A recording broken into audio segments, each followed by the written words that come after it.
So this is being called a breakthrough, breakout year for you. What does that feel like, and is that how you would describe it?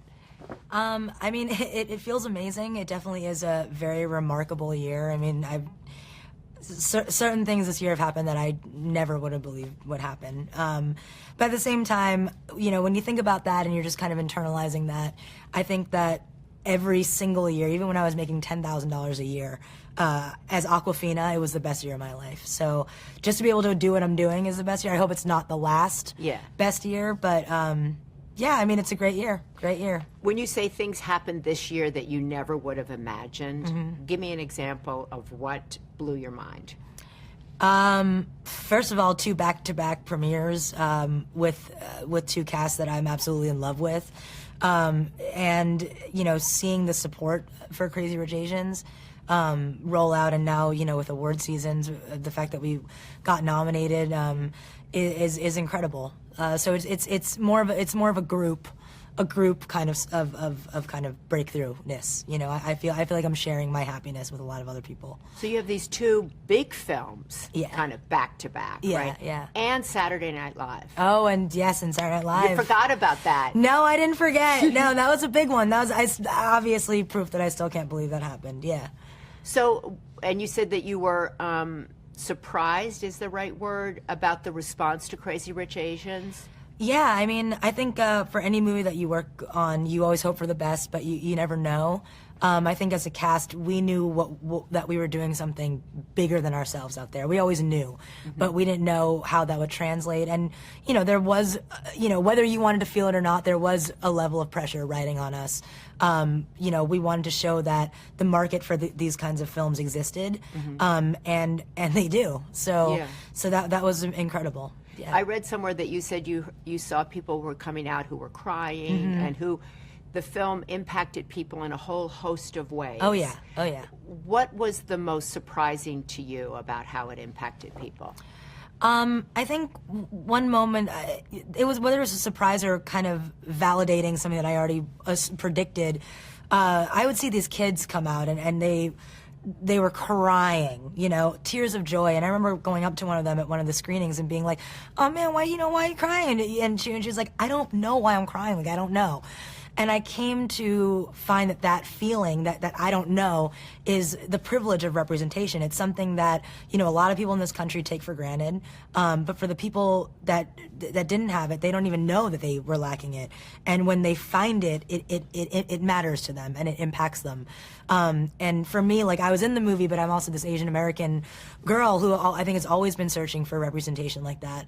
I got it from Margaret Cho and Lucy Liu as a kid, but now it's like it's in such a bigger way for the next generation. Do you feel like you're in your work carrying that, in addition to wanting to be accepted as an actress, as a comedian, as a multifaceted, multi-hyphenated performer, but also as an Asian American? Yeah, I mean, that's why I think the way that I represent my community, doing whatever I do, the multi-hyphenate world, you know, I do it for them. And I don't think a lot of other actors, you know, maybe white actors can say that they have to represent for their community, but for people of color, we do. And it's a responsibility that I take very, very seriously. So, yeah, I mean, feeling accepted, all that, I think that I'm coming into the industry at a time where, you know, voices like mine are being accepted. And so I feel very spoiled. It's when I think about how hard it must have been before this time for other Asian actors out there. When you say you take the responsibility of representing your community seriously, what does that mean exactly? Do you go in and look at every role or every opportunity that comes to you and step back and say, how will this play out in my community? Yes. You do? 100%, yes. Every role that I look at, every script that I look at, every character, and this has happened even before, you know, I was in movies. I would go into auditions, you know, there would be, this happened very rarely, but it did happen, where they would just switch up, someone would come in and say, "We need an accent."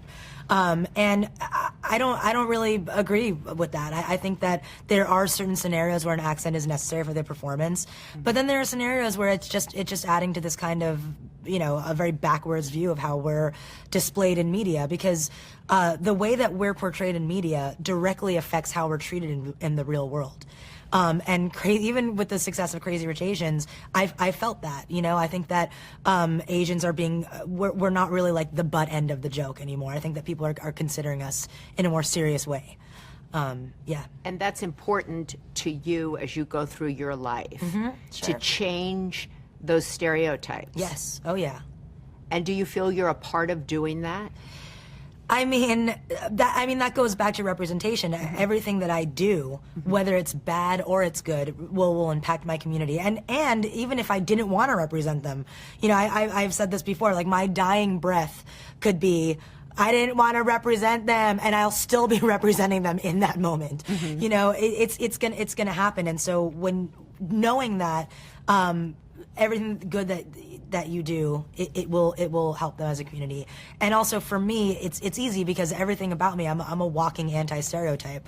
I'm horrible at math, passed my driver's test on the first go. Everything that all of the myths that they want to put out there about Asian people, me just being here, it eliminates them. So let me talk a little bit about this kind of your name. Okay. And I'm fascinated with this. So your name is actually Nora. Yes. And you developed Awkwafina as really an alternate persona to, if I understand it correctly, the shy girl that Nora is or was. Yeah, I mean, well, that's what she became. I think in the beginning it was just an alternate name. I started doing music when I was very young, so that was kind of my music name. But I think as I started to perform and I started to get out there a little bit in the industry, that's when I noticed the duality. Awkwafina induces the panic attacks and Nora takes them. Nora is an introvert who is constantly thinking and incredibly neurotic and anxious. And Awkwafina is the girl that never had to deal with the neuroses of adulthood. She is just the girl that doesn't care. And so I need her as a shield to go and perform in front of a group of hecklers. So how do you balance both? Because, for so many particularly young girls, and I'm not just talking Asian American girls, but just young girls, struggling with confidence, struggling with, who they are going out in the world, whether it's on social media or performing or whatever. Would you advise them to develop an alternate persona that might help them? Yeah, I think for some, if you can fool yourself to say that you are two different people, it'll help in that way. And I think that every girl is going to deal with confidence issues, but at the same time, if you follow one side of the alter ego, you're just full confidence, no like not aware of any consequence, just out there being an idiot. And then the second one is someone who pulls you back and has humility. And I think that confidence issues, it exists within us, but it will help us as well. It'll help us not be an idiot. It'll help us think before we do. And but I think it is important to have both. Yeah. So that girl in Crazy Rich Asians, she seems to have no confidence issues to me. She seems the opposite of shy and introverted. Yes. So do you walk on that set and become Awkwafina? She's completely, and then you look at what she's doing in that movie and go whoa. Yeah. Well, that definitely happened on that movie. It did? Because there's a little bit of both. I can't say that Nora has no part in anything that Awkwafina does. At the end of the day, they're both coming from me. Yeah. But for that specific performance, I was a pretty new actor. John Chu and Nina Jacobson at the time, God bless them, they had never seen me in anything. So I think John was particularly nervous about how Picklin would translate, and I didn't even know what I was doing. I had no idea. And so when I watched it back, I was like, Oh, okay, that's what she is. So everything I do, she's always born then and there. There's no plan. I think I just black out. But how does that work? Because I read that the director said you will either make this film or you will break this film. Exactly. You'll either make it a disaster, or you will give it its energy. Yeah, that's what he said. That's what he said. So how do you manage that? You walk in with going, I'm going to make or break this film, and there's really no description for this character. No. I've got to ad-lib her, and how do you do that? I have no idea. I mean, I think that I knew what Pigland was supposed to be, and I also knew what I could lend, and we went off book a lot. And I think it was that trust that John had in me. That, even though he did say those things, like, he did trust me in a way that, like, not a lot of directors, I think, would trust, like, a kind of a newbie actor. But I think it was that trust that allowed me to go. Every comedian, every performer is looking for validation. Once you have that first laugh, you're good. You're golden. You can do whatever you want. If you don't hear a laugh, you don't have that trust, then I think that stilts a performance, for Where sure. does that come from, that desire for validation? And how do you know? Do you feel like this year you got it? The validation, I mean, if one person laughs at Pigland, then I'm okay. That's all it is. And it must stem from when I was a child. I lost my mom at a very young age. I developed humor as kind of this mechanism because I didn't like dealing with a crying adult. I liked to make people laugh. I had a very intense desire to make people laugh from as early as 4 years old. So I think that every comedian, they always have some kind of something that happens to them, some kind of adversity. And I think it also comes down to insecurity.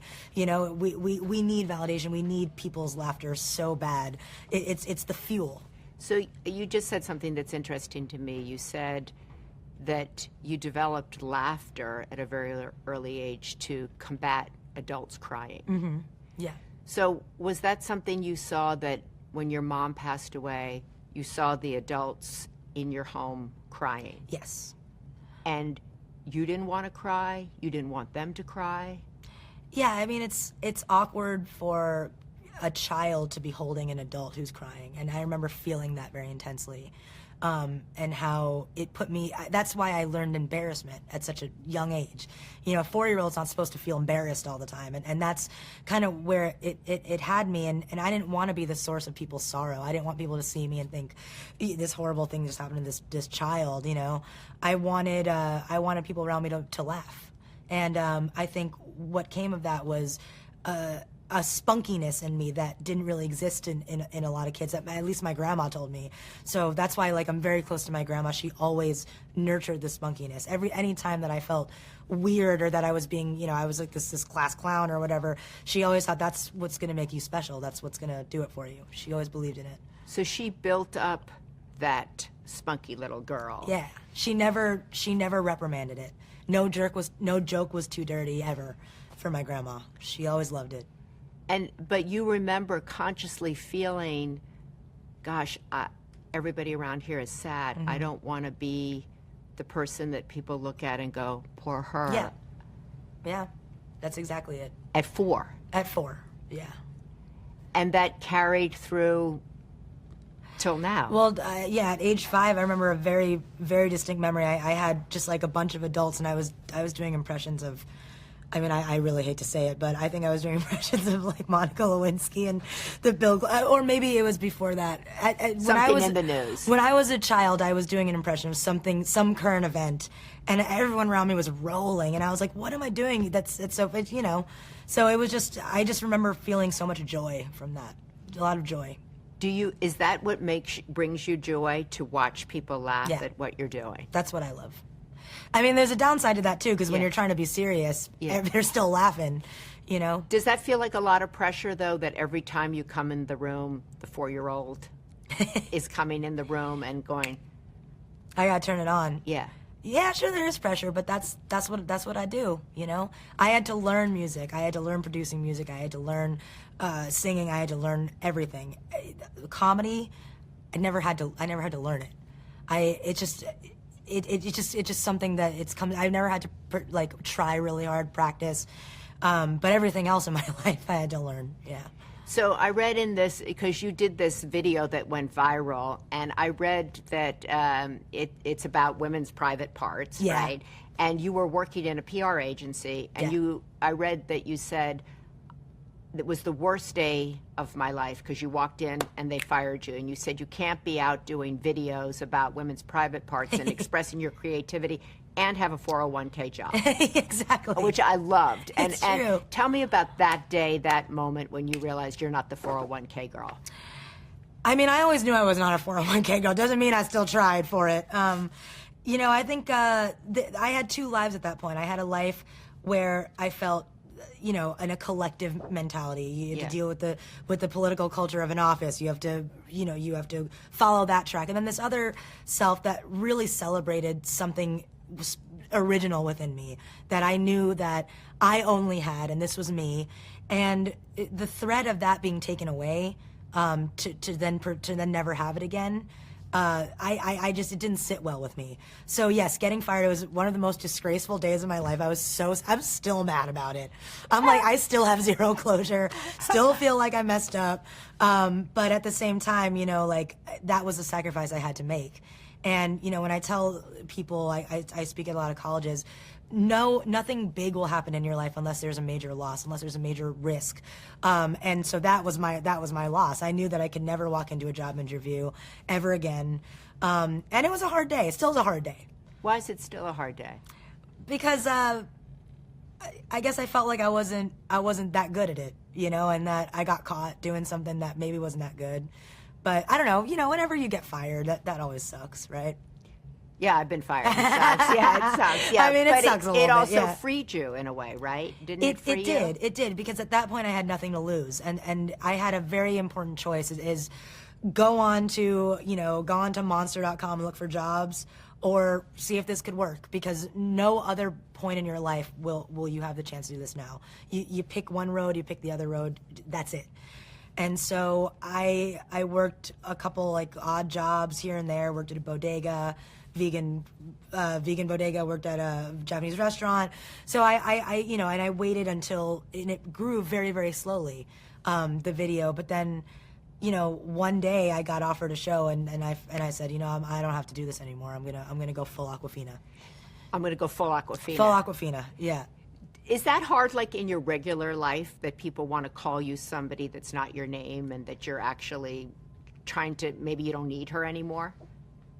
That's a really good question. I think I'll always need her. I mean, her name is pretty stupid, but I'll always need her. Everyone I know in my life calls me Nora, except for, you know, maybe the production assistant that leads me is like, oh, Awkwafina. That's like the only person that will call me Awkwafina. But I think that I'll always need her, and even when in a name sense she doesn't exist, she'll still be there. She'll be inside there somewhere. And that name comes from the water and awkward, correct? Is that correct?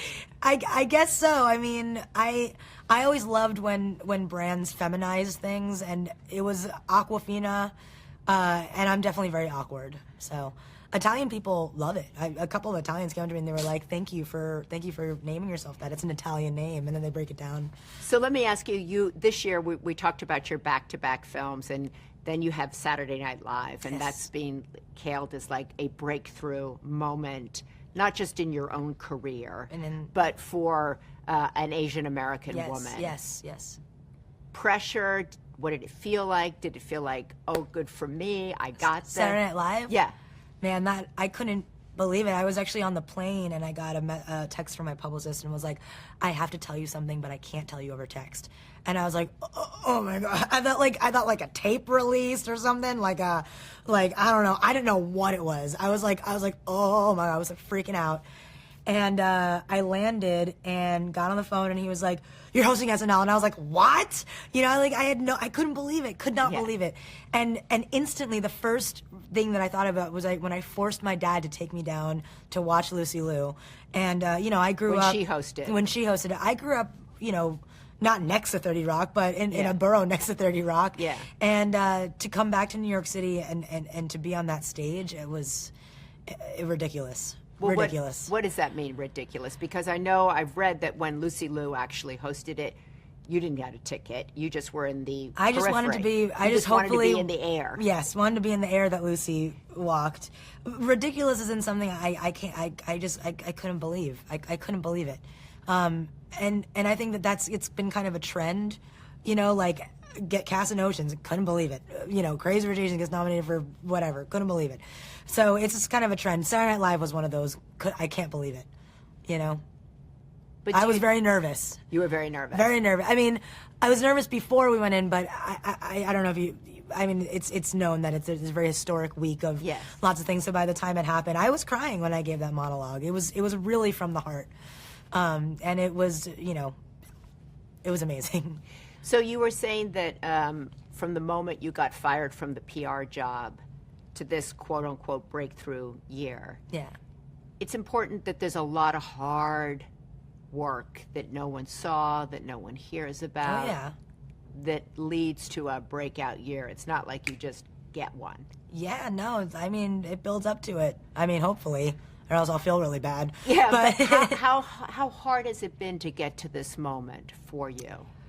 You know, I think that there's always a matter of proving yourself. You have to prove yourself that you're worthy of a moment. And I think that also on the other end, there are people that support you and have supported me the entire way. People that have believed me when no one else did.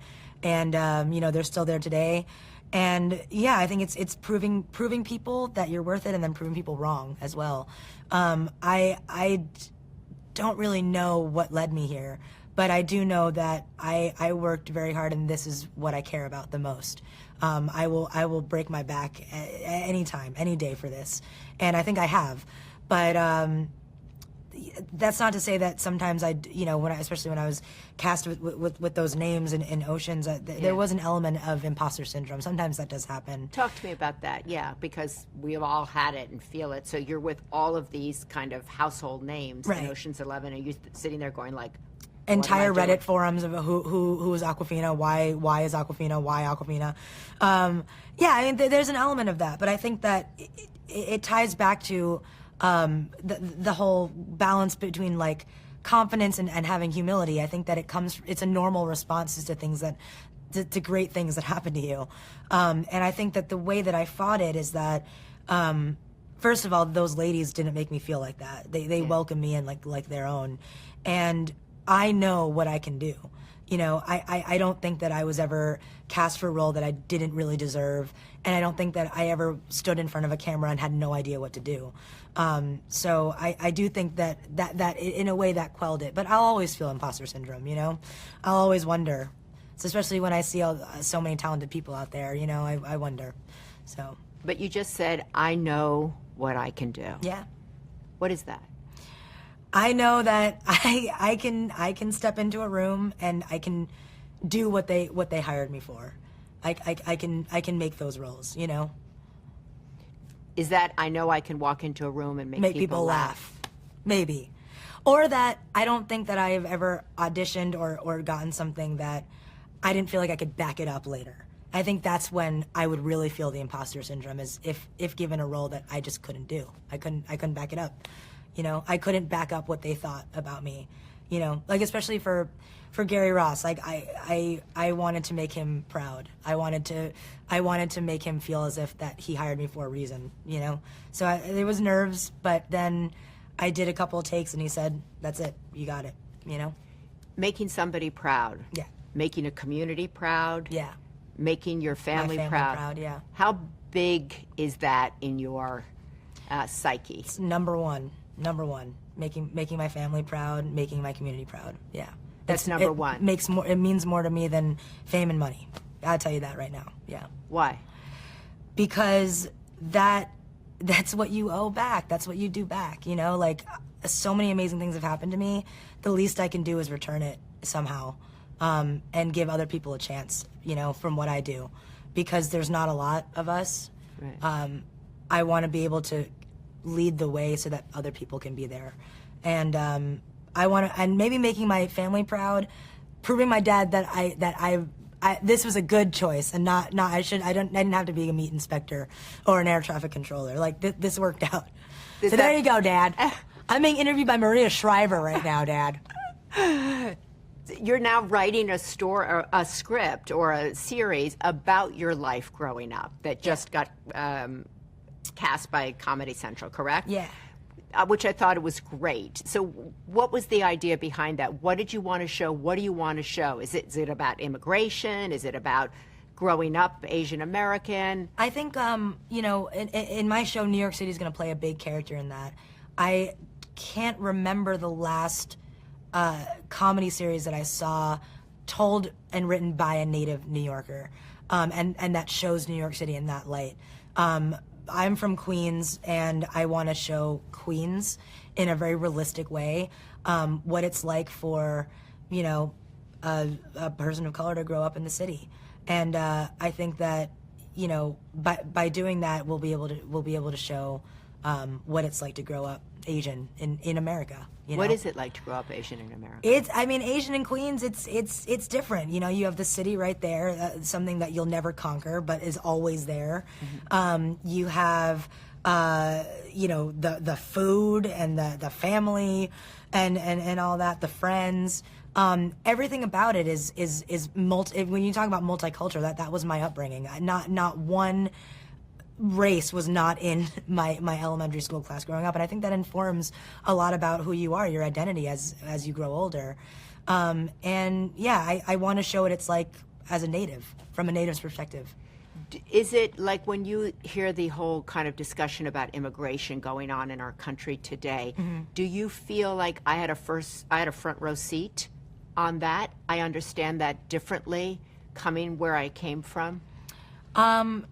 Yeah, I do, for sure. I mean, my family is a family of immigrants, starting with my great-grandpa in the 40s during the Chinese Exclusion Act. And I happen to know some people who they're American, they're Americans, and they're not being treated as such. And it's a disgusting thing, I think. This nation is founded on immigrants, and if you come from New York City, you know that firsthand.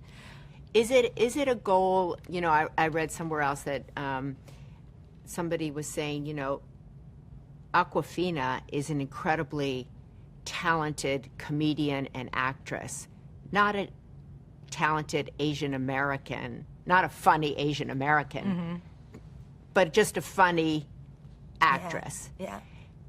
Do you feel like you're constantly trying to get out of the Asian American pigeonhole and just like take me as an actress, take me as a rapper, take me as a performer, sure. Don't qualify me, yet you're also really trying to make your community proud and you want to be known as an Asian American. So where's the line there? I mean, I think that it's possible to still make your community proud and not also be known as that Asian American. I mean, I think when we first, it's a difficult thing because when any artist first comes up, they want to be known as an artist. Right. They want to be known for their art, their music, their movies, whatever. And it kind of, sucks for them when they look and it's just like, well, she's for an Asian American or for whatever. You don't want to be known as that. But at the same time, like, yes, I do want to be known for just being myself. I don't want to be known for being oh, she's funny for an Asian American. She's good for an Asian American. I mean, no one wants that. And I think that we live in a culture right now where the climate is that if you did bill me as that in a headline, you would get in trouble. Like not me. Like, it would look weird on you. So I think that language, I think it's being cleared up a bit. I mean, just looking at this year, some of our like the greatest comedians that came out of just this year are POC. If you're not, they're just comedians. They're just funny. What has this year meant to you as you step back as it ends and you look at it? What's the overwhelming feeling for Nora? Oh man, just regret that I wasn't in the moment. I wasn't present, and I hope that I want to continue to be present and to enjoy, because I feel like we think a lot, but also just that this was a year that I will never forget. Never forget this year. I should get it tattooed on my face. 2018, right on my forehead. Does the Nora that thinks that has panic attacks, as you said, does she think like, how am I going to top this? where do I go from here? You just moved to California. Yeah. You've got a show now that you're doing. Do you think, like, I'll never have back-to-back like that, or it's just going to keep getting better? I just don't want to work in an insurance company in 4 years and, you know, being that person that coughing loudly, haircut like Kim Jong-un, you know, in the corner, talking about the days, like, Talking about 2018. Yes, talking about 2018. Like, you know, 2018 was my year, and they're like, okay, Nora from HR, just like, you know, get me a coffee for once or something. I want it to continue. I wanna do this. Yeah. And you're confident that you will. I don't know. I'm definitely not confident. I'm confident that I will want to and try, as long as y'all will have me. Yeah.